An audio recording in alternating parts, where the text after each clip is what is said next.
Kwaziwa yevateereri, tinokuchingamidzai kuchirongwa The Second Coming of Christ chamunopiwa naPastor Gift Rodzi wekuNorth Zimbabwe Conference of the Seventh Day Adventist Church pamwe chete namufundisi Caston Betera vekuEast Zimbabwe Conference of the Seventh Day Adventist Church. Mustudio nhasi tina Proclaim Rodzi ari kutiisira musign language. Pastor, kwaziwa vateereri tinokuchingamidzai. Tinoda kutenda uri kuredi yatinayo nhasi ine musoro wenyaya unotiyo zvichazovei nevakafa. Ndizvozvo pastor. Tichatungamirirwa navabetera, regerai vatitungamirire. Muri kuti kudipa musoro wenyaya udai? Musoro wenyaya wekona ndakaugadzira ndichida kutoita kaunda zvidzidzo zvedu. Ramba ndichingotsindidzirwa kuti vakafa vakanyatsofa. Saka imi matauro enyu munobva maita kunge musina hanya kunge zvinonzi vakafa vacho dzaidzisira hama dzenyu. Saka kutaura kuti mubhaibheri zveshuwa vakafa kudaro ndochokwadi. But mberuko Mwari ane rimwe zano raakaisa mubhaibheri nevakafa. Ndo ratinoda kuti tione kuti zvichamira sei kumeruko. Saka torai bhaibheri mufundisi. Muvhure kuna Job 14. Verengai verse 7 neverse 9 kusvika pa 10 neverse ya 12.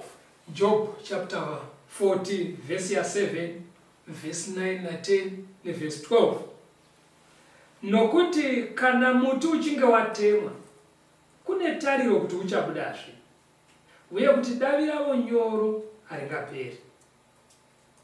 Kunyangwe zvakadaro uchabukira kana wanzwa kunhuhwira kwemvura, ndokubudisa matavi somuti muduku.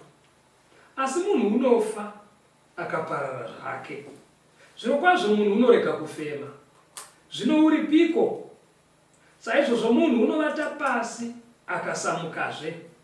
Haazomukizve kusvikira denga rapera. Havangamutswi pahope dzavo. Mukutaura kuri kuita Bible raita kunge riri kuenzanisa vanhu nemiti. Kuti miti tikaitema nedemo pakasara chigutswa as long paine mvura nemanyowa muti iwoyo unotungira pasi. Saka uri kuti vanhu vachatungira kana vafa. Raramba. Riri kubva rati asi panofa munhu paanoregedza kufema parati zvino uripiko. Riri kutsimbidzira kuti munhu anonyatsofa asi mutiba wekuti ukadiridzira wotunga. Saka muzvidzidzo zvakapiwa namufundisi zvekuti vakafa here, minduro iri kuramba ichidzoka ichiti hongu vakafa. Havamutswe, havamuke kusvikira denga rapfuura. Ndopataura bhaibheri. Kureva kuti panofanira kuzoita nguva ichapfuura denga. Muri kupanzwa kunzi havamuke kusvikira denga rapfuura. Kana denga rapfuura vachamuka. Kureva kuti zvino kana tichiri kuona denga vateereri nemamiriro ari nyika yedu kuratidza kuti vakafa. Saka pana Job ipapo chapter 14 chiverengai verse 14 mufundisi. Job 14 verse 14. Kana munhu achinge afa ungararama here?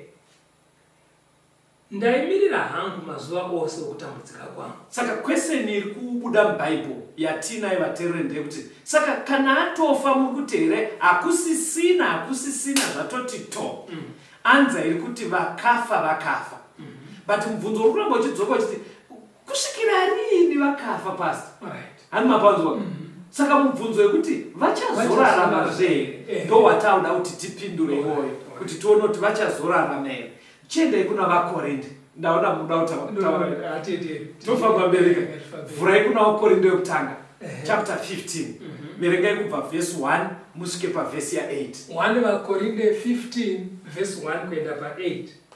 Zvino hama dzangu, ndinokuzivisai evhangeri yandakakuparidzirai, iyo yamakagamuchiravo neyamunomiravo mairi, iyo yamunoponeswavo nayo kana muchiibatisa nomutoo wandakaparidza kwamuri, kana musina kutenda pasina. Nokuti pakutanga ndakakupai izvo zvandakagamuchiravo, kuti Kristu akafira zvivi zvedu sezvakanyorwa pamagwaro, uye kuti wakavigwa akamutswa nezuva retatu sezvakanyorwa pamagwaro, akazviratidza kuna Kefasi, ipapo kuna vane 12, ipapo akazviratidza kuhama dzinopfuura 500 kamwe, vazhinji vavo vapenyu kusvikira zvino, asi vamwe vavata.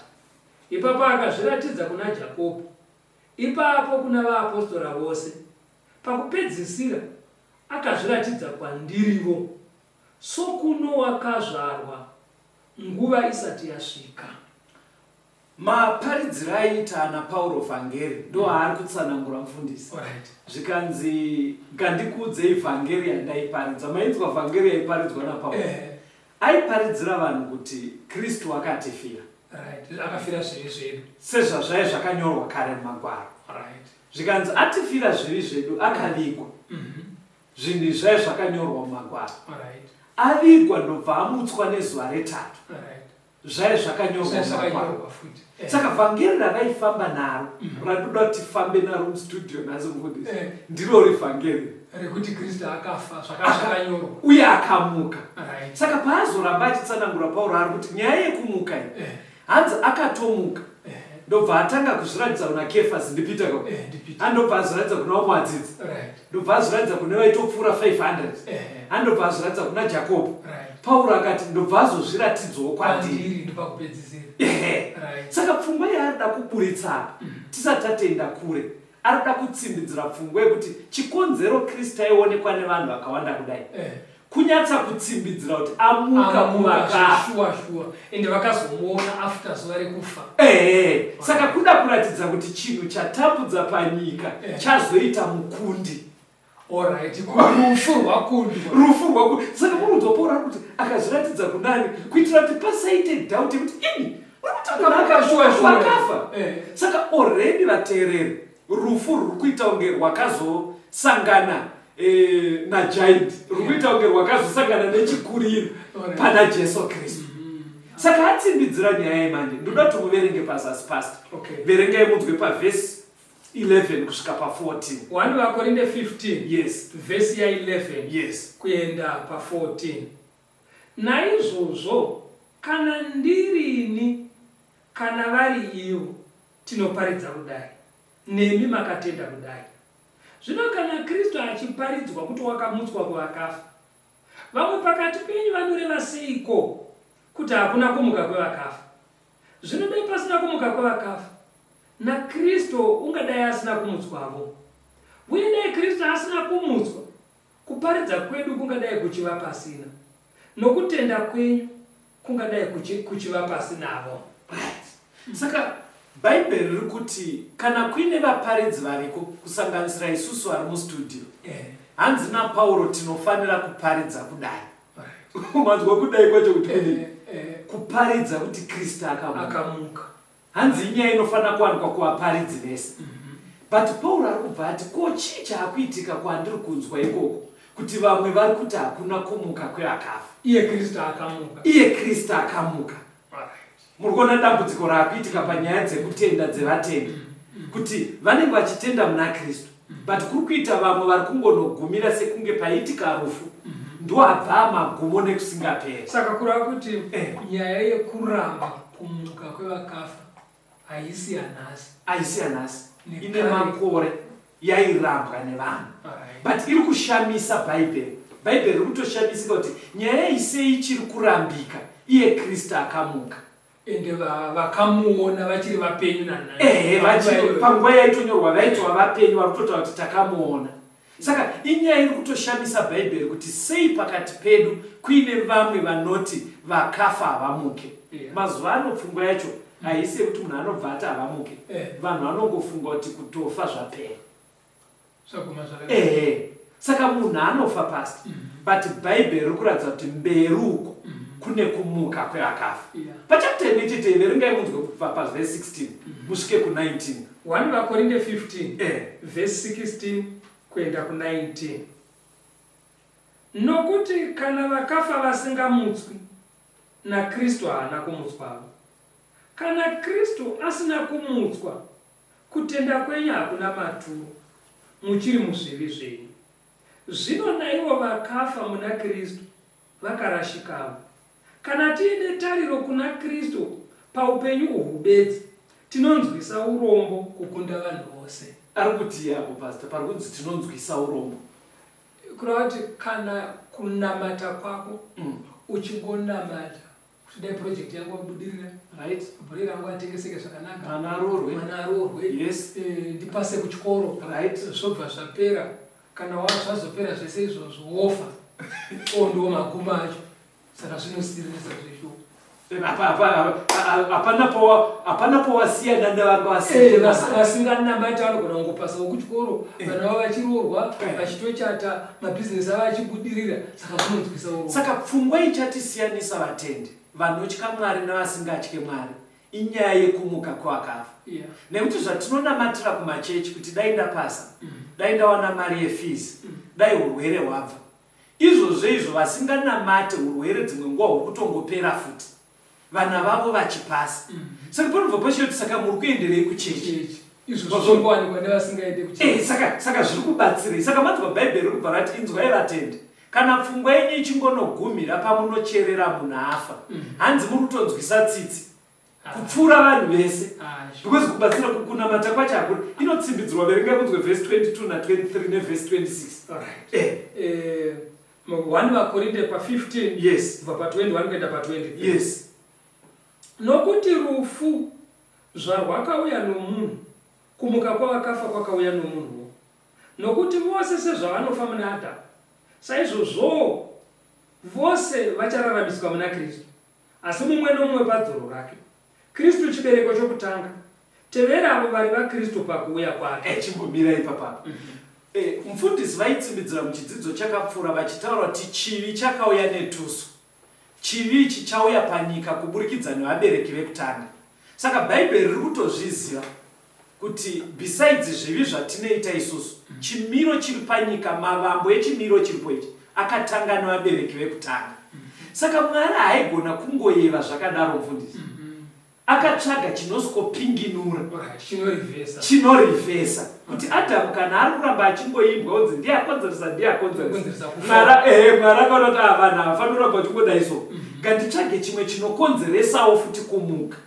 Saka akabva atuma Kristu kuti arivhese zvakonzerwa nani? Saka chimwe chakatokonzerwa naAdhamu chiombe rufu pasi. Adhamu haanangokonzera kutambura chete, kwakauya rufu panyika. Saka hanzi Kristu chimwe chaakainga chikuru chinofanira kujeka kwatiri isu vatendi vanoda zvaMwari, kuziva kuti imwe nyaya yaifana kutokundwa panyika inyaya yerufu. Kureva kuti kana tichienda kuchechi ngatisangoenderai kuti ndoda kuti chidhina changu chikomborerwe ndivake imba. Yes. Ndoda kuti munhu wangu ukomborerwe, mombe dzangu dzigoberekana, maroro angu afambe, ndiwane business.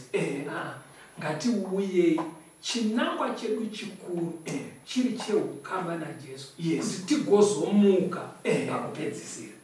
Bhaibheri pari kuti ndiye chibereko chekutanga, harisi kuzviziva here kuti kune vamwe vaivambomuka na Mozisi?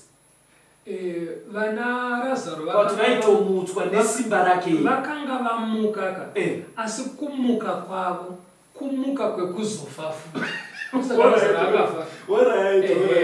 Kumuka chaiko kwekurarama nekusingaperi. Painyatsoradzwa kuti pasofwa ndepana Kristu. Ndepana Kristu. Ende kumuka kwake iye kumuka kuchateedzerwa nevazhinji vanotenda. Toda kuti manzwi here Bhaibheri parati Kristu chibereko chekutanga, tevere vari vaKristu pakuuya kwake. Riri kuti vaKristu vachamuka papa paanodzoka pasecond coming, pakuuya kwake. Asati auya, asatika. Saka takatomirira. Saka vatendi, Bhaibheri pari kuti Kristu chibereko chekutanga, tevere vari vaKristu pakuuya kwake. Riri kuedza kurati vakafa vede zvinezvi vakafa. Hakuna ataamuka. Pachamukwa pakuuya kwani? Kwa Kristu. Ndenda kuti muzoverenga verse 26. Inoti kudii? Vanhu vaKorinde kutanga 15 ipapo. Muvengi wekupedzisira achaparadzwa ndirwo rufu. Kureva pachauya Kristu. Pachauya Kristu. Chibva imaverenga verse 32 ne33. 1 Vakorinde 15:32. Kana ndakarwa nezvikara paEfeso, somunhu zvaidibatsirei. Kana vakafa vasingamutswe, ngatidye, ngatinwe, nokuti mangwana tinofa. Musanyengerwa. Ushamwari hwakaipa hunoudza tsika dzakanaka. Pauro kunyaya iyi mukunoti ari kuramba achiitsimbidzira pasi. Hanzi kutaura chokwadi. Kana vakafa vasina kwavanozomutswa kumberi, tinotamburirei pakunamata. Hanzi beta tidye tinwe. Ndofunga nekudhakwa nekudii. Regai kuzvidzora hazvibatsiri. Because zvinobatsira izvozvo. But chimwe chandavhunduka ipapo, zviri kuita zvinonzi vanonwa nekudhakwa ka havagoni kuzowanikwa pakumuka kwevatsvene. Because kana itonzi kana tisingamuke ngatinwe, kureva kuti kunwa kunofanira kuitwa nevasina basa nekuzomuka. Ndizvozvo. Saka pfungwa yekuita ana Pauro vaiparidza vhangeri pamwe pacho itongwa chatemwa nezvidhina. Saka Pauro ari kuti nhai vatendi, kana vakafa vasingamutswe, nenhamo yandinoona yekuparidza iya ndinoi ndichifondokerei. Because kufondoka kwandinoita kuya, naari kudhakwa naari kunwaka, tese tichafa. Saka zvabatsirei kunamata. Saka kunamata kunobatsira because tichamuka. Saka vateereri, kune kumuka kwevakafa pachauya Kristu. Iko zvino tichambodzwa kambo toya toenderera mberi nechidzidzo chedu.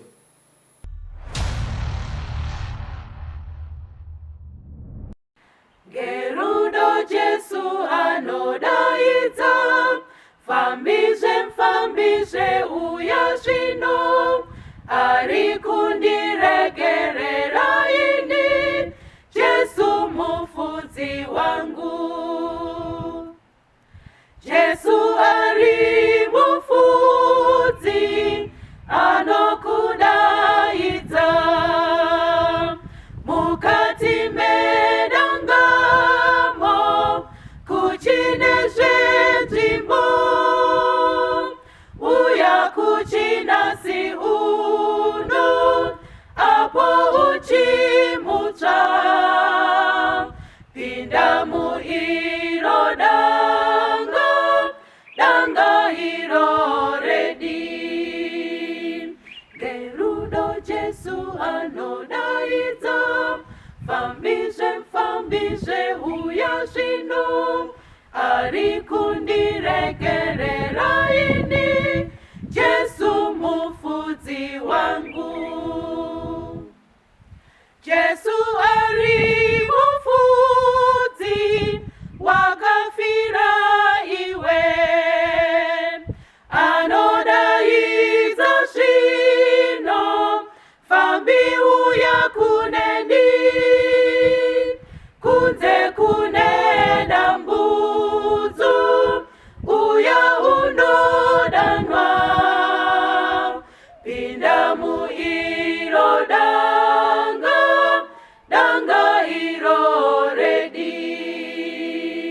Gerudo Jesu anodaidza, fambizve uya zvino, ari kundiregerera ini, Jesu mufudzi wangu.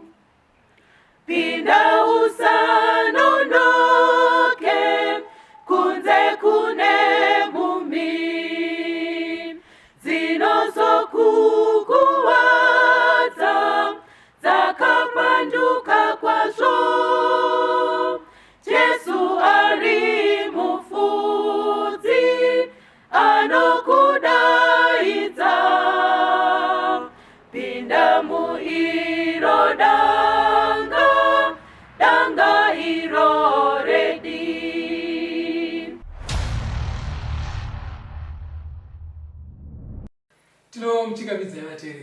tiri kuenderera mberi nehurukuro yedu zvichazovei nevakafa. Muchikamu chapfuura taona kuti pachauya Jesu vakafa vachazomutswa, ende ndo chinhu chinofana kusunda vatendi kuti tirambe tichida kunamata Mwari, nekuti kana tisina tariro yekuzomutswa kweakafa, Bhaibheri riri kutoti tinonzwisa tsitsa hazvina benefit kunamata. Saka pari kuramba richiti vanhu vachamutswa pano yaKristu, zviri kubva zvaita kunge masimba acho ekumutsa anongori naiye Kristu arwara. Hakuna here mumwe angabatsire nyaya iyi pastor? Because kune vamwe wandotoziva vanhu vakuru muBhaibheri, vana Petro, vana Eria, nyaya iyi havagone kubatsira here kumutswa kwevakafa. Regera tinzwe Bhaibheri kuti rinoti anomutsa ndiani ane simba racho. Because unozwa sei ndikudaro, nyaya yekumuka kwevakafa iri kutaurika zvakanyanya mazuva ano. Yakamira sei pfungwa iyoyo pastor? Iyo pfungwa iyoyo vanhu vanoda kuti vangonzwisa kuti hapana kumwe kwatinozvitora kunze kwemuBhaibheri. Zviri muBhaibheri. Zvirimo muBhaibheri. Semabudiro azvinoita pana zvakazarurwa 1. Zvakazarurwa 1 pavhesi ya18. Zvakazarurwa 1 verse 18. Lereka 18 rega tiverenga munzwe. Inoti naiye mupenyu ndakanga ndafa. Tarira ndiri mupenyu nokusingaperi-peri. Ndine kii dzerufu neHadesi. Bhaibheri riri kuti apa. Jesu ari kuti inini ndiri mupenyu. Ndakambofa. Right. Ndikamuka. Chimwe chinhu chandinacho chisina vamwe vanhu ikii dzerufu neguva. Kureva kuti Jesu kii ndedzekukisa kana kukinura. Saka apa ari kutaura zvekugona, ari kutotaura kuti simba rekugona kukinura guva ndini ndinaro. Hazvigumiri pangofura guva chete. Anoti nekukinura rufu kuti rilise akafa ndini ndinaro. Saka simba iroro harina umwe munhu rina Jesu bedzi. But manje muchaona kungoti makapa zvidzidzo kumashure. Pane pfungwa yekuramba tichifunga kuti vakafa. Takadzidza kuti vakatofa. Takadzidza vateereri makuzvisiya. But pane pfungwa yekuti tabatikanaka. Tinoramba tichifunga kuti pane vanogona kutibatsira panyaya yerufu. Semazita akaita sana Petro kuti atisusukidze, kana ana mai Maria kuti atisusukidze, nana Elia. Are you sure kuti nyaya iri pana Jesu? Kana mupfungwa mevanhu munogona kuuya kuti ndikadaidza zita raEria, ndikadaidza raGabriel, raPetro, vaifamba vese, mai Maria vaive mai vacho. Asi kana taakuda kunonyatsonzwa chokwadi chemuBhaibheri rinoisa pachena kuti izvozvo zviri muna Kristu chete. Ana Pita vakatomirira kumutswawo, nana Maria vakatomirira kumutswawo. Saka hapana munhu Maria Magdalene naMaria mai vaJesu, because vakafa hatinavo pano, vatomirirawo kuzomutswawo. Ivo vaitove netariro muna muponesi, kunyange akaburutsirwa naMwari mumaoko avo, but vaitovawo netariro pana muponesi. Ndimesiya even kwavari. Hakusi kuti kana taakuenda mahairakiti dzekudenga Maria anenge ari kumatare evabereki panyaya dzeruponeso. Mudare rekuponeswa zita raMaria rinotaurika stereki panofa munhu. Saka manzwa ndadaro. Panyaya iyi hamusi kumuda kungoita ruchengera kuvaselfish roti irambe iri pana Jesu chete, iyo ichigonekwa nevakawanda. Pakuponeswa kwemunhu betere pana Mwari Baba, Mwari Mwanakomana, Mwari Mweya Mutsvene, Mwari muutatu hwavo. Zvakwana. Vana Josefa naMaria nana Petro vakashandiswa naMwari pakuburuka kwaJesu semunhu panyika. Asi ivo pavaitoita basa iri vaitoita nekushingairirawo kuponeswa kwavo ivo sezvatinongoita isusu. Ngatifambei pasi. John chapter 5 verse 28 to 29. Iri kuramba ichiburitsa pfungwa yandoda kuti ipinde kuvateereri. John chapter 5. John 5 verse 28 na 29. Yes. Musashamiswa naizvozvo, nokuti nguva inouya nayo vose vari mumabwiro vachanzwa izwi rake. Vachabuda avo vakaita zvakanaka kukumuka kwoupenyu, avo vakaita zvakaipa kukumuka kwokutongwa. Iri kuramba ichingoti izwi raJesu richanzwa, including vana Peter vari mumabwiro. Izwi rinoburitsa mumabwiro nderaJesu. Hapana rimwe izwi. Ndio rega richadaidza. Saka vakafa. Kuri kwekuti vangabudemo izwi raJesu. Izwi raJesu. Anzi nguva inoya. Nguva iyi munova chandinotyaka togonoramba tiri muno mustudio. Ivo vamwe vatsvene vakatobvutwa vakatoenda kudenga. Inonzi rapture iyoyo. Nguva iyi Bhaibheri rinenge riri kuti inouya. Hatisati taipfuura. It's still in the future. Ichauya. Kuuya kwayo. Vanhu tofanira kuti tinzwise kuti nguva yekumuka ikwanzi paanodzoka iye Kristu. Pakuuya kwake. Ndozvataura vaKorinde. Pakuuya kwake. Ndopachamutswa. Kana tikati vamwe vakatoenda katinoti akatouya. Alright. Panduramba ndikubvunzireka. Inini kazhinji musafungoti ndinonyanyoda kuita zvidzidzo izvi. Ndinonyanyoda kubvunza zvandoziva zviri kufungwa nevamwe wangu vateereri. Because kune vanenge vaine pfungwa yekutofunga kuti pamwe zvakatoitika. Pfungwa iyi haina kutanga nhasi. Iverengei munzwe kuna Timoto wechipiri. Verengai munzwe kuna Timoto wechipiri chapter 2 verse 15 to 18. Timoto wechipiri chapter 2. 2 Timothy chapter 2 verse 15. Tichienda kuna 18. Shingaira kuti uzviratidze pamberi paMwari uri munhu wakatendeka. Mubati usingafaniri hake kunyadziswa. Unonatsa kururamisa shoko razvokwadi. Nzvenga kutaura kusina hanya naMwari. Nokuti vacharamba vachingonyanya pakusanambata Mwari. Neshoko ravo richanyenga seronda. Pakati pavo kuna Himenayo naFileto. Ivo vakarashika pazvokwadi. Vachiti kumuka kwavakafa kwakatopfuura. Vachikanganisa kutenda kwavamwe. Saka patinodzidza Bhaibheri vateereri, Mwari anoda kuti tinyatsa kuenzanisa ndima dzemubhaibheri sezvadzinoreva. In fact, Mwari anotokurudzira kuti tese tito mabhaibheri edu tonyatsoverenga tonzwa zvinoreva Bhaibheri. Hanzi because tinofana kunzvenga kutaura kwazara munyika. Vamwe vanenge vachiti vanhu vakatobvutwa vakaenda. Vamwe ndovanenge vachiti Petro anomira nevanhu pasuo rekudenga vakafa. Vamwe vanenge vachitaura mazita akasiyana-siyana. Saka panguva iyi yakanyorwa tsamba iyi kwaive nevarume vainzi Himenayo naFileto. Vaitoti haikonai kuzvinetsa, vamwe vakatoenda kudenga kudhara. Hani muri kuona? Chatiri kuverengera ndima idzika pane kutaura kwakawanda kunoitwa vanhu vakafa. Vamwe vanenge vaitoti imba yake yapera. But zviri kubuda mubhaibheri tiri vanhu vanoda kunyatsodzidza kuri kunzi vakafa vachazomutswa pachauya Jesu. Pakuuya kwake ndo pachamutswa vanhu. Ende iye ari one ndiye ane simba iroro. Saka toti kudii pastor? Pobva pakaruka pachingoita nyaya dzekuti arikumutsa vanhu. Nyaya tingaipa attention here nezvataura Bhaibheri. Kuti pane arikumutsa vanhu. Tongoti panika kutaura kuti ndingakumutsa vanhu. Inyaya ingade kunyatsoteererwa nekupiwa attention. Itanzwa matauriro eBhaibheri kuti zvinenge zviri mumaoko aKristu. Chinosaka vanhu vamhanyire ikoko mufundisi. Chii? Ndechekuti vanhu rufu vanorutya. Ende runovashungurudza.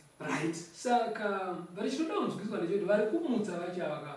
Hakusi kumutsa kamutsiro kachaitwa naJesu. Kamutsiro kaJesu ndike kuzomutsa nekusingaperi, havazofe futi. Ndo kamutsiro katakamirira. Ende kaJesu kaneke kutozomutsa vanhu vakafa kuma 500 years ago. Vamwe vaamafupa. Ndo kamutsiro kaJesu. Kwete kuti munhu achiri mutumbi. Sezvakajairika zvinezvi. Ezvinezvi vanhu vaiti vari kunzi vari kumutsa. Hapana watinoona anoenda paguva raane 100 years.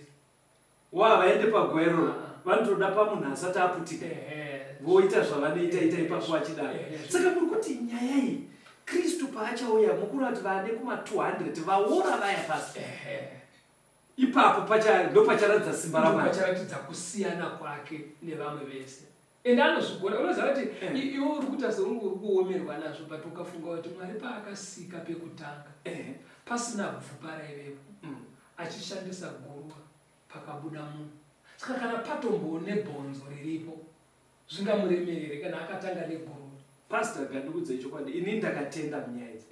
but pandinobvunza paipai ndichiunyanidza mhanza ndichinetseka ndiri kuziva zvinhu mumateereri edu mwari ngachirwizina kuti vada kuda kuti paura chinhu munhu atoora pamwe zvatodai akairedzwa nemvura saka munhu patinoitaura nyaya iye kwaari ikoko muteereri anenge akaita kasiriasi kekuti zviite kunge zvakaoma ani mazona zvinoomera munhu nesu ateereri isusu ndizogona kuomerwa asi mwari haaomerwe nekuti marangwanda mapfupa ane makore 150 atomboripo kana mwari achida kudzosa munhu hapana chinomukonezesa because pekutanga akaunza munhu akamhenge asipo from nothing ndobva munhu arepo saka paari kuuya apa bhaibheri ndakanzwa rinotaura kuti kune marumuko mairi vari kusikomutswa naye kuti vagonogara upenyu husingaperi ndoda kuti muerenge kuna John 6 verse 39 na 40 toda kunzwa kuti vanhu vakaita sei.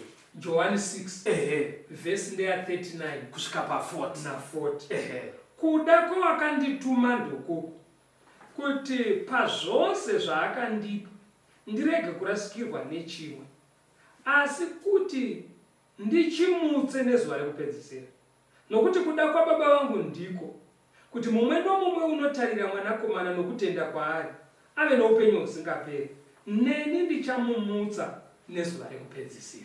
Saka vateereri patinoita John 3:16 inoti for God so loved the world that he gave his only begotten son kuti tigowane upenyu husingaperi ndizvo iri yega ndima iyo pastor inoita kunge upenyu hwacho husingaperi haupo because vanhu vari kufa but ndima yaveri mwana mufundisi manje iri kuti zviri kudiwa naMwari paakatitumira Jesu ndezvekuti vese vanotenda muna Kristu nezuva rekupedzisira agovamutsa vachipinda muupenyu husingaperi. Saka bhaibheri harisi kuramba kuti rufu rumboreko ruriko but riri kuti on the last day vakafa muna Kristu vachitenda vaya vachabva vamutswa. Ndosaka bhaibheri richiti kufa kurara. Alright, riri kuzva kuti vachamuka. Anditika. Saka zviri kunzi on the last day. Yes. Saka last day ndo kuguma kudzoka kwaJesu ndo kuguma kunenge kuchiita upenyu huno watiri kuitawo. It will come to an end paari kuya Jesu. That's right. But pana panzi vanotenda maari ndo vachamutswa. Saka ndoda kuti tibva tabatsira because chandiri kutyaka handidi kuti tikataura nyaya vateereri vese vabva kuti tapinda okay kuti vangoti paari kuya tiri kusvodini because bhaibheri raisa pachena rati vanotenda. Saka toda kuti tione kuti process yekuti munhu ave shuwa kuti ndichawanikawo parumuko ndeipi because unoziva kuti kuna vamwe vanhu ezvinezvi hatitonyatsoona kuti upenyu hwaari kurarama ezvino hauchanakidza hauchatomunakidzo marwariro pamwe anenge achiita vamwe vakurarama neurema zvekuti pamwe pacho anenge aida kunyatsonzwa leseni kuti zvakamira sei ogadzirisa upenyu hwake kuti pachauya Jesu pacho awanikwa achienda into eternity. Saka ndoda kuti munguva duku pane mavhesi mairi ndoda kuti muverenge pastor pana Romans 10 verengai vhesi 4 ndoda kuti ndione kuti vateereri vedu ndingavasvitse sei pakutenda kuri kudiwa kwekuti Jesu akauya vagomutswa. Roma 10 verse 14 zvino vachagodana seiko kuna iye wavasina kutenda kwaari? Vachatenda seiko kuna iye wavasina kunzwa? Vachanzwa seiko kana kusino muparidzi? Saka stage yekutanga hanzi mimi wateerereka hamugonongokaruka mauti tiri kutenda muna Jesu. Panofanira kutanga paparidzwa. Kana paparidzwa matendeuka maona zvechoti pane ruponeso pana Jesu ndiye achagona kudefeata last enemy rufu. Ndoda kuisa ukama hwangu mumaoko ake. Hanzi kana tatenda kudaro tasvika stage yekutanga. Saka next question inobva kuvateereri vazhinji vanobva vatoti we believe iko kudai taitendera kuti nhare dzuye meso vanotokudza kuti vafundisi takatenda. Saka wangotenda are you now sure kuti paresurrection uchawanikwa? Ndo pandoda kuti muchiverenga manje Marko 16 verse 15 na 16. Mark 16 verse 15 na 16. Yes. Akati kwavari endai munyika yose muparidzire zvisikwa zvose evhangeri. Unotenda akabhabhatidzwa uchaponeswa asi usingatendi uchatongwa. Saka muona mastages ari kuramba achitsanangurwa panapa. Panzi chekutanga munhu agone kupiwa mhosva. Ongonzi pari kuya Jesu uri kusara uende kudenga iyo hanzi anoda kuparidzirwa. kana aparidzirwa anzwisisa nyaya idzi otenda. But mako manje pastor pane chimwe choda kuitwa after kutenda. Hanzi kana vatenda ari kuti atenda uya saini yekuratidza kuti atenda ngaabhabhatidzwa. Anoramba kubhabhatidzwa achatongwa. Chandiri kutaurira nyaya pastor ini ndozoti mukana watiri kuita wokutaura nevazhinji vevateereri haudi kuti tiite asi torega kuita basa redu nemazvo. Hatigoni kungoti kwatiri believe in Jesus and you'll be saved tosi yakadaro. Inoda kuti tiudze vanhu mastages ari mubhaibheri kuti isusu taita pati yedu tavaparidzira ivo vatenda ngavarege kuvakomplaced wongoti I believe in Jesus zvakadaro. Hanzi naMarko 16 pa15-16 saini next stage yaunofanira kuita mutende. Ngandisimuke nditaure pointi tisati tanzwa kambo izwai vatenda panyaya iyi. I am very serious kwete kuti ndini the Bible is serious. Watenda muna Kristu Jesu Mwari ari kutasira kuti tora stage yekubhabhatidzwa. Bhaibheri rabva rati anotenda akabhabhatidzwa achaponeswa asingatenda achatongwa. Kureva kuti kutenda kunozikanwa neBhaibheri kunofanira kukutungamirira kuita sarudzo yebaptism. Taura ipapo pastor tisati tanzwa kambo. Kureva kuti vadikano nyaya dzatiri kudzidza muno mustudio hadzifaniri kuti ungoti apa pandijekera apa pandijekera. Mwari anokutarisira kuti uite decision, utore danho, uzadzise kunzwisisa kwako nekutenda kwamera mauri nekubhabhatidzwa. Mwari akukomborerei pachinhu ichocho. Iye zvino ngatimbonzwa kambo touya toenderera mberi.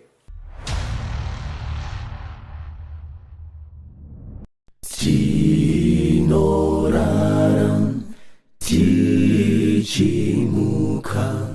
tinofamba tichisvika tinotsvaka tichiwana nokuti munotendera. Ko ndianiko angataura shoko rikaitika musina kurayira zvinhu zvose pasi nekudenga zvomirira shoko renyu. Muri Ishe wamadzishe kunze kwenyu hakuna mumwe. Ndimi moga ndichakurumbidzai panguva dzose. Muri Ishe wenyama yose. Shumba yerudzi rwaDhavhidha vavengi venyu vanoparara kana mukadzwa ndichapota kwamuri panguva yehondo nokuti muri Ishe wenyama yose. Mikaeri muchinda wehondo kana mukasimuka nyika yose inogara. Kana imi motaura nyika yose ngainyarare nokuti muri Ishe wenyama yose. Muri Ishe wamadzishe kunze kwenyu hakuna mumwe. Ndimi moga ndichakurumbidzai panguva dzose. Muri Ishe wenyama yose. Ndimi gwai rakabayirwa kunza ruporeso kumunhu wose kuti ani nani anoda ave neupenyu nokuti muri Ishe wenyama yose. Tinomuchingamidzai vateereri, tiri kuenderera mberi nehurukuro yedu, zvichazovei nevakafa. Pastor, nyaya yatoda kuti taura. Bhaibheri ratsanangura kuti vakafa vachazomutswa pana yaKristu. Right. Ende ndoranzi ndozuva rekupedzisira. But harisvike neite racho pano. Unoziva kuti ati vanotaura nyaya yekutoti vamwe vateereri vedu vakuru kwatiri vakatotangira isusu kunzwa nyaya iyi. But nanhasi ikusi yangu rhetoric kunge kungotaura chinhu. Zvinhu zviri riye here Pastor. Regera tinzwe iyo mashoko awataura ekuti harisvike nezuva iri. Haana kutanga kubvunzwa nhasi. Kudhara vanhu vaingobvunza. Okay. Peter akatombopindura mabvunziro iwaya. What's chanduku chamunozwa chii? Hatidi kuti tichitaura nevateereri tichipa mari dzedu. Vanhu vati aiwa vanhu vechechi vakanaka. Vanoita kuti tigarisane zvakanaka. Tingoita kuti upenyu hufambe. Hadzifani kuita kunge ngano dzekungoti upenyu huchovheke tichienda takadaro. Ngenyi mufundisi? Right. Mira tinzwe Peter achipindura mubvunzo iwoyo. Peter. Ichi verse. 2 Peter 3 verse ya 3 na 4. Okay, verse 8 kuenda pa 10. Verengai Pastor. Pakutanga muzive henyu chinhu ichi, kuti pamazuva ekupedzisira vaseki vachauya, vachiseka, vachifamba nokuchiva kwavo, vachiti chipikirwa chokuuya kwake chiripiko zvino, nokuti kubva pakuparara kwamadzibaba zvinhu zvose zvinongoramba zvakaita sezvazvakanga zvakaita kubva pakutanga kwokusika. Verse 8. Asi vadikanwa, musakanganwa chinhu chimwe ichi, kuti kunashe zuva rimwe rakaita samakore ane chiuru, namakore ane chiuru sezuva rimwe. Ishe haanonoke kuita sezvaakapikira, sezvinoreva vamwe vachiti hunonoka, asi uno mwoyo murefu kwamuri, nokuti haadi kuti vamwe varashike, asi kuti vose vatendeuke. Asi zuva rashe richauya sembavha, naro denga richapfuura nokutinhira kukuru, nezvedenga zvichaparadzwa zvichipiswa, nenyika namabasa ari mairi achapiswa. Saka muri kuti kudiyani? Saka pane apa Peter ari kutoadhiresa vamwe vanofunga kuti izvi zvinenge ngano izvi. Alright. Kuti zvanonoka, chinguri takaberekwa zvinongotaurwa, zvingaba zvingodzokororwa, anombouya rini. Saka Peter ari kuti kaverengero kamunoita nguva yenyika kakasiyana nekamwari. Imimi chamunoti kunonoka, uri kumhezha nemakore 40 awararama panyika, ndoanoita kuti uone seunge zvanonoka. But Mwari akanga ariko kubva nokusingaperi, achararama kusvika nokusingaperi. 40 years dzakunonokera iwoga hadzizi kunonoka kuna Mwari. Imimi pamunoti zvine zvitararama taane 100 years sekurava zvichingoparidzwa, Mwari akanga ariko for thousands of years. Saka kadelay akari kuitirei? Hanzi chaari kuvavarira. Imbofungai kuti vateereri dai kuri kuti Jesu akauya last year, usati wanzwa zvidzidzo zvauri kunzwa izvi, usati waita mukana wekusamudza kubhabhatidzwa, waimuka here kana kuti waiponeswa here panouya Kristu? Aiwa. Saka pane vamwe vari kuvhurirwa mikana iyoyi naMwari. Zvoita kunge kunonoka izvo, atona kuti uyu tikamupaka nguva uyu, uye akanzwa uyu anodecide anobhabhatidzwa, uye akanzwa uyu anodecide anobhabhatidzwa, saka hakuzi kunonoka. Because verse 10 yamaverenga izopedzisira ichiti asi zuva rashe richauya, sekunge kuva so certain. Right. Ende kana richinzi richauya sembavha, hakusi kureva kuti anouya oba uyo, oba kunyangira, zvekunyangira, ari kuuya panyika yake yaakasika, haana waanotya kwachiuya.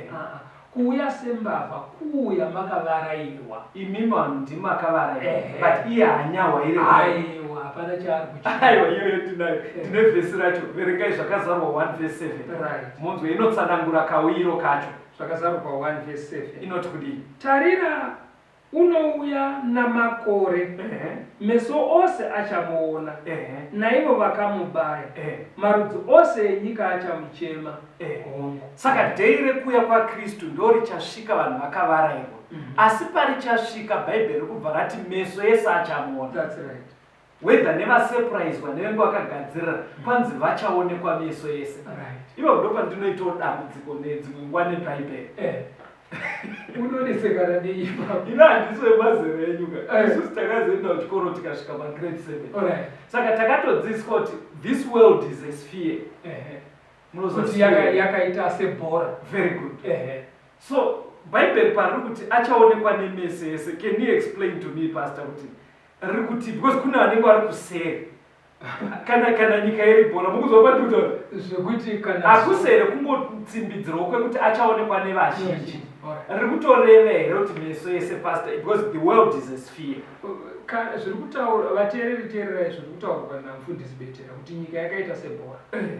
Zuva kunoedza kumwe kuchivira, kumwe vari pakati peusiku, nekuti nyika inotenderera sebhora. Saka kuri kuonekwa zuva varisera havasi kuriona. Saka pfungwa dzamuri kutaura mufundisi dzogona kunge dziri muvateereri vakawanda kuti akauya nechesero kuri masikati vari muusiku havamuoni. Ini ndinoziva kuti ndaisi kuita mubvunzo wakadaro, but chakandibatsira kudzidza hukuru hwaMwari, kuti Mwari mukuru kudarika vanhu nekure. Ndobva ndaona huchenjeri hune vanhu. Because kuna varoma pfungwa iyo inotombotsiurwa naMwari kuti imimi munoramba hukuru hwaMwari asi pane zvakasikwa zvichiratidza kuti Mwari muhombe. Zvimwe zvakasikwa ndezviri iwo makamera anotitora muno mustudio. Makamera Unoziva zvinoitika, anotora zvinoshamisa, pamwe pacho anotora zvinhu usiku, kana kutora bhora chairo richitambwa. Bhora richitambwa kuSouth Africa ropikichwa nemakamera okandwa mumasaisai emumhepo. Vari kuEgypt vari kuBrazil votoona bhora kuti uyu munhu uyu apotsa bhora zvichitoitika rapotswa kuSouth Africa asi roonekwa kuBrazil. Zvekuti muchiona mumafilimu munhu anorohwa mbama kuChina kuti moiona muri kuedza kwenyu kuyako mbama yacho toiona muri kuchigondo kuyako motoona mbama yacho muTV nekutonzwa kurira kwayo zvakandwa mumasaisai. Ukuru hwemunhu Saka mubvunzo wandinobvunza ndewekuti Mwari paakapa munhu njere dzese dzekudaro akabeura dzese iri zvekusara asinoona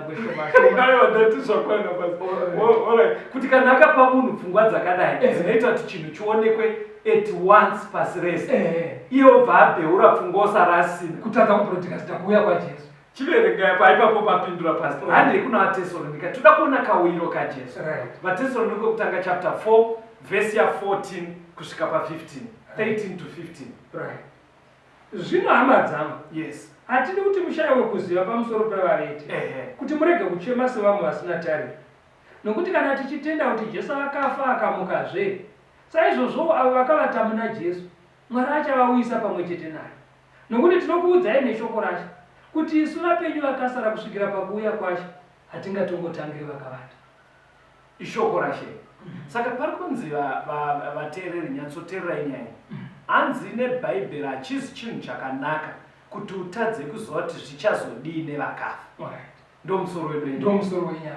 Hanzi hachisi, chirungu chinoti I wouldn't want you to be ignorant. Mwari haasi kuda kuti kuite munhu ari ignorant kana kuti anoita kunge asinganyatsozoti panyaya yevakafa zvichazodii. Asitotenderwe kumutendi kuti munhu asazive kuti zvichazoguma sei. Saka rabva rati tiri kukuudzai nyaya ine shoko rasha haisi yekufunga kwevanhu. Vakafa muna Kristu kurava neukama naKristu vatatsanangura vaya hanzi havasi kuzotangirwa kuenda kudenga nevapenyu vachawanikwa vari panyika panouya Kristu. Aiwa vanhu ivavavo vachaenderana nguva imwe chete. Ndozvairi kutsanangura kuti mubva maverenga verse 16 na17 munzwe 1 vaTesalonika 4 verse 16 na17. Nokuti Ishe amene uchaburuka kudenga nekudanidzira nenzwi romutumwa mukuru nehwamanda yaMwari, vakafa muna Kristu vachatanga kumuka. Zvino isu vapenyu vakasara tichatorwa pamwe chete navo mumakore kuti tichingamidze Ishe mudenga, naizvozvo tichava naShe nguva dzose. Saka zvichaitika ndezvipi vadikani? Pari kuuya Kristu, iye amene, the Lord himself, He is going to descend kudzika achibva muchadenga, but paanenge ari kuita izvozvo teererai ndo zviri kutaura Bible. Haisi event iri very private. Number one, hanzi paine izwi guru rinodaidzira, koita izwi rehwamanda kuridzwa. Saka besides kuti event iri very visible, Bible rikuisa pachena the event is also very audible. Ine noise ichanzikwa nemunhu wese achiona, munhu wese achanzwa. Isha achidzika. Ndopari kunzi vakafa muna Kristu, whether 200 years dzamataura dziri kana anga ane 4 days, vachabva vamuka, vobva vabatana nevatsvene vanowanikwa vari vapenyu. Saka vamutswa vanga vari vatsvena nevapenyu vanga vari panyika vari vatsvene, hapana ari kuzotangira munhu. Iva vari kubva vanosimudzwa, vochingamidza Ishe mudenga, kureva kuti haasi kuzosikotsika panyika. The Lord himself is going to descend. Ishe amene achaburuka kudenga nezwi remutumwa mukuru zvinodzikwa izvozva nehwamanda yaMwari. Iye paari kutodzika ari kutonzi nekudaidzira kukuru. Please, haisi event yekuti unozonzi zvakatoitika. Saka pazviri kuitika ari kudzika nechemuchadenga, kwanzi vakafa muna Kristu vaya vatatsanangura vaya vanobva vamuka, vapenyu muna Kristu vanga vari vapenyu vobva vabatana pamwe chete nevamutswa, vochingamidza Ishe mudenga, haasi kuzotsika. Saka pazviri kudaro pacho vari kubva vatorwa naShe paanenge atuma ngirozi kukokorodza vese, vobva vaenda kumusho wokumusoro kudenga. Ndopari kunzi event iyo ikangoitika pastor, tikapinda paevent iyoyo mukutaura kwanhasi tapinda pastor, because iri kubva yanzi vachava naShe nekusingaperi. Saka kuti tikwane ulozakapauko itsera kuti zakakunakidzwa, saka zvinoda kubhabhatidzwa chete. Tenda wonyatsoona kuti ichi ndo chokwadi, wobhabhatidzwa woramba uine ukama naMwari, kuri kwekuti wafa uri muukama iwowo, hapana anosi, vanhu vachabva vamutswa. Saka ndinoti muverenge pastor ndezvekuti manakidzwa ndakunzwa, but munoziva kuti tine vanhu vakurarama neurema, vamwe vakatozvarwa neurema, handitika vanorarama nawo. Pari kuuya pachimutsa, pane chichaitwawo kwavari here kana kuti carry forward,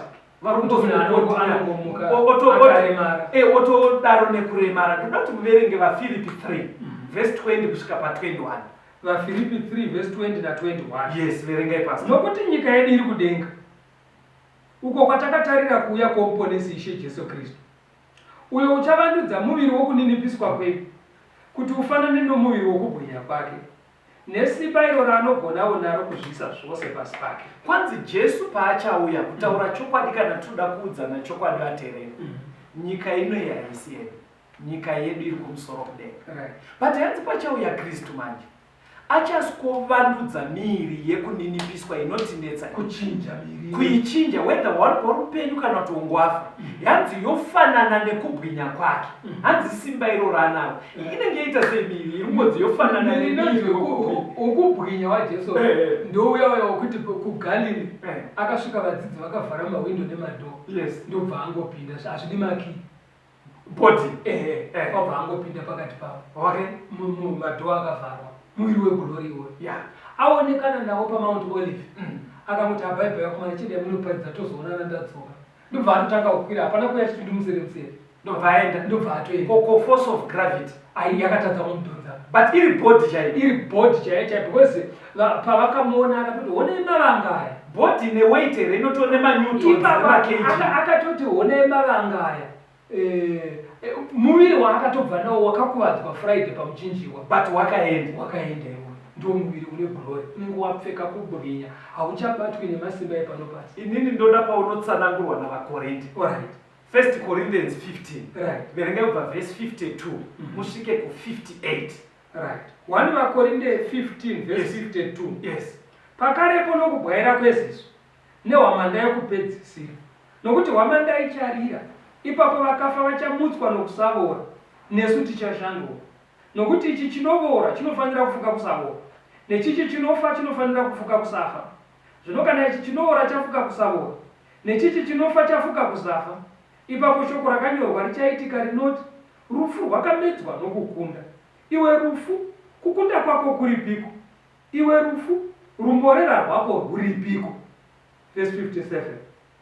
Zvino Mwari ngaavongwe uyo unotipa kukunda naShe wedu Jesu Kristu.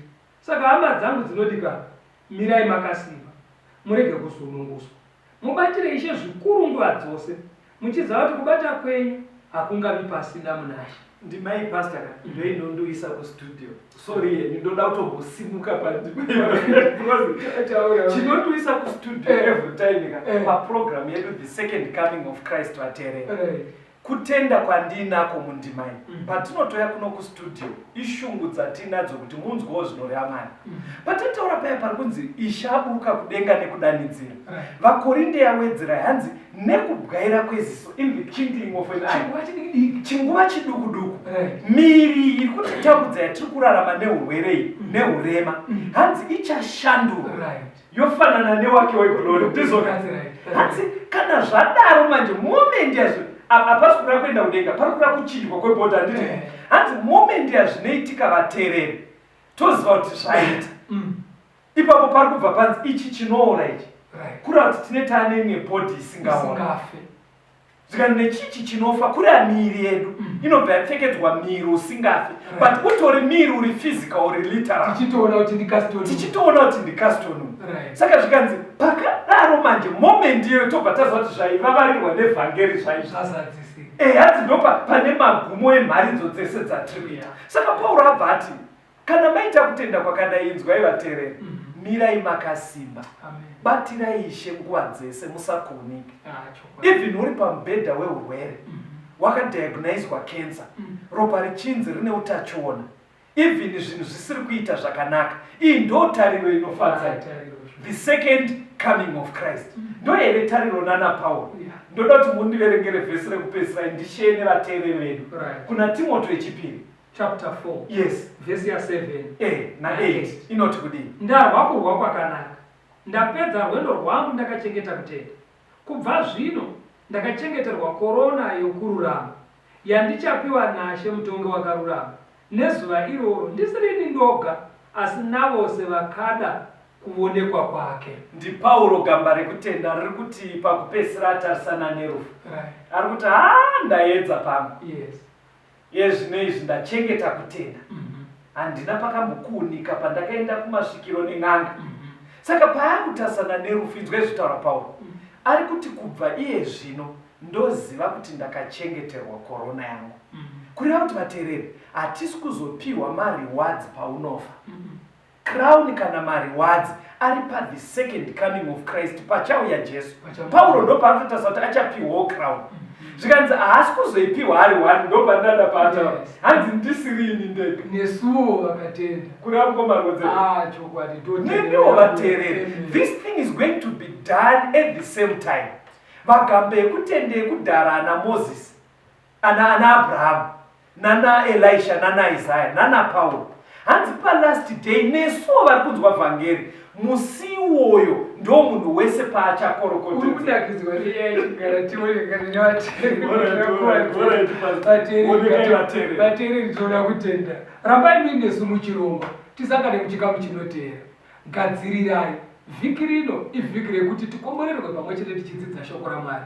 Musi wa11 musakanganwa, musi wemugovera tiri kusangana paDavid Livingstone kubva nguva dza9 o'clock. Tiswere pamwe chete tichidzidza nekupindurana mibvunzo mukati meshoko. Nguva dzedu dzapera, vadetserei phone number. Phone number 0775 460 175. 0775 460 175.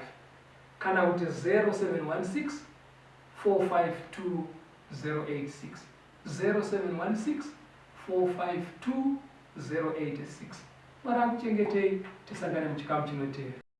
Ndouya kumchinjiko ubofu neurombo handidi chimwe chiro asiru pone soro ndosimbi rakunemwi iyo nyenyeri pakalvari ndinopfugama pasi mundipo neseini Jesu ndochemera moyo wangu waipa Jesu wataura ndinozo kuchenura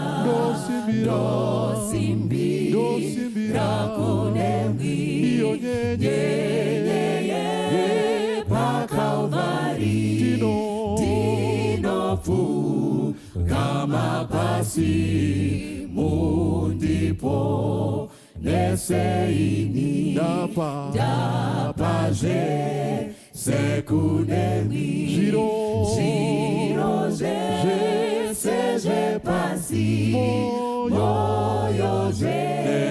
nemuviri wenyu narini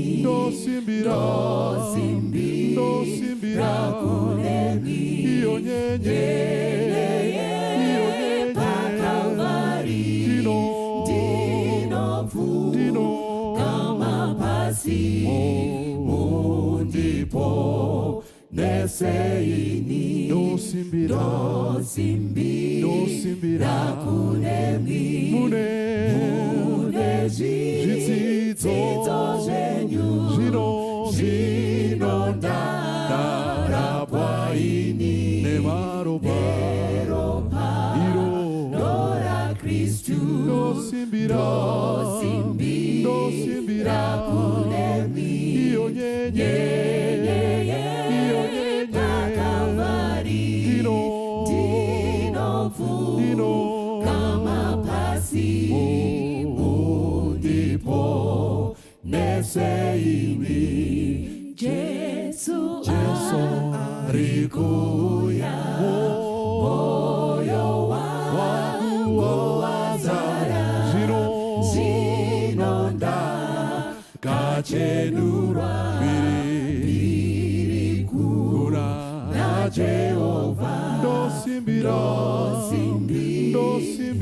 kunemwi iyo nyenyeri pakalvari ndinopfugama pasi mundipo neseini Jesu